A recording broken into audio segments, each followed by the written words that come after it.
জান্নাত যাদের আহ্বান করবে।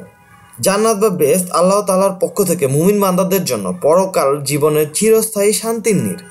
যারা দুনিয়াতে কোরআন সুন্নাহ মোতাবেক আমল করবে, সে আমল অনুযায়ী প্রাপ্ত জান্নাতের দরজাসমূহ তাদের আহ্বান করবে। রাসূলুল্লাহ সাল্লাল্লাহু আলাইহি ওয়াসাল্লাম হাদিসের মাধ্যমে তা সুস্পষ্টভাবে বর্ণনা করেছেন। মুমিন বান্দাদেরকে জান্নাতের দরজাসমূহ আহ্বান হাদিসটি তুলে ধরা হলো। হযরত আবু হুরায়রা রাদিয়াল্লাহু তাআলা আনহু থেকে বর্ণিত, রাসূলুল্লাহ সাল্লাল্লাহু আলাইহি ওয়াসাল্লাম বলেছেন, যে ব্যক্তি আল্লাহর রাস্তায় দ্বিগুণ খরচ করবে তাকে জান্নাতের দরজা থেকে আহ্বান করা হবে, হে আল্লাহর বান্দা, ইহা কল্যাণকর। যে ব্যক্তি পূর্ণাঙ্গ মুসল্লি তাকে নামাজের দরজা আহ্বান করবে। আর যে ব্যক্তি আল্লাহর রাস্তায় সংগ্রামকারী মুজাহিদ তাকে জিহাদের দরজা থেকে ডাকা হবে। আর যে ব্যক্তি রোজাদার তাকে রাইয়ান নামক জান্নাতের দরজা থেকে ডাকা হবে।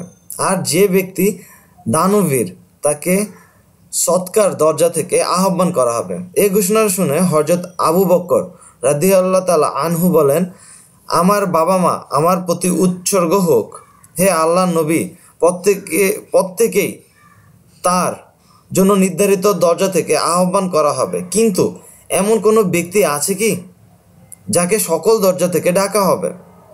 তিনি অর্থাৎ রাসূলুল্লাহ আলাইহিস সালাম বলেন, হ্যাঁ, আর আমি আশাবাদী যে তুমি তাদের অন্তর্ভুক্ত। এটা হচ্ছে বুখারী ও মুসলিম হাদিসে বর্ণিত। পরিশেষে আল্লাহ তাআলা মুসলিম উম্মাহকে শুধুমাত্র জান্নাতের নির্ধারিত দরজা থেকে আহ্বান নয়, বরং সকল দরজা থেকে আহ্বান করার জন্য পূর্ণাঙ্গ বিধান পালনে একনিষ্ঠ হওয়ার তৌফিক দান করুক। কোরআন সুন্নাহ মোতাবেক জীবনযাপন করার তৌফিক দান করুক। চিরস্থায়ী শান্তির নীড় জান্নাত ও তার দিদার নসিব করুক, আমিন। এই সংক্রান্ত আরও তথ্যাদি জানতে এবং আমাদের ভিডিওগুলো যদি ভালো লেগে থাকে তাহলে অবশ্যই লাইক, কমেন্ট এবং শেয়ার করবেন। আমাদের পরবর্তী আপডেট পেতে ও নিত্য নতুন খবরাখবর পেতে প্লিজ সাবস্ক্রাইব করুন। ধন্যবাদ।